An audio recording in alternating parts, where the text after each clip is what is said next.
there are so many things in the transition, like that goes from marketing to every site. You need to update the website, administration, certificate, trainer metrics. How to conduct effective transition that meet compliance requirements, and what evidence we need to keep for that. I think the great thing in the standards, in clause 1.26 in the standard, it clearly identifies, the first thing is that can the training and assessment for the learner's current course be completed within a period of 1 year and the AQF certification issue. If it can be completed in that year of transition, no actions required. The second bit in there talks about the training assessment for the learner's current course cannot be completed within a period of 1 year. And so there is some action required. Learners need to be transitioned into its replacement within a period of 1 year, not after it, but during that period of 1 year, they need to be transitioned. They need to be informed about this transition. Records of that information and that notification need to be retained. And then they can then transition into that new course.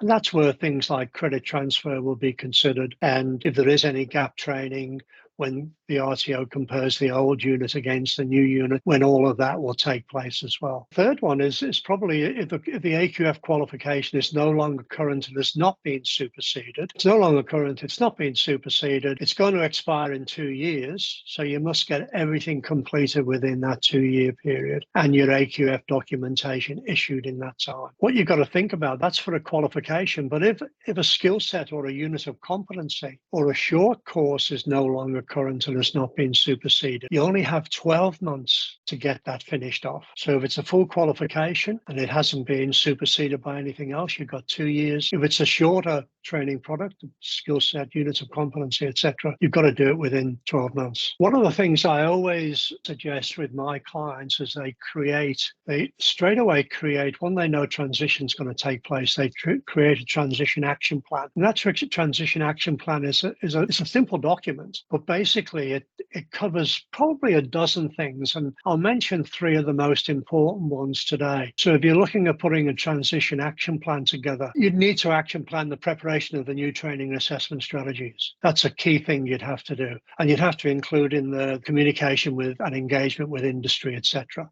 So that would be one thing that would have to be part of your plan. The second one would be to conduct any mapping activities that show the old to the new, so you can work out what gaps there are for anybody who is transitioning and you need to fill those gaps. The third one is to look at our trainers and assessors in this new qualification, this new training product. Are there requirements for them to upgrade their skills? And that might need to be organized as well. So my suggestion is create a transition action plan for every training product that's being affected. One of the things you'll need to do is within your student management system, change your template that's got the AQF certification details on, something that's you could forget about that, but think about probably at least a dozen things you'll need to think about for each product that changes. Keep evidence of when those changes take place, because your action plan will say who's responsible, when it needs to be completed by, and there should be some evidence to show that. Keep evidence of your students being informed of the transition, and keep evidence of all of the AQF qualifications that have been issued to those students during that transition period. As John said, that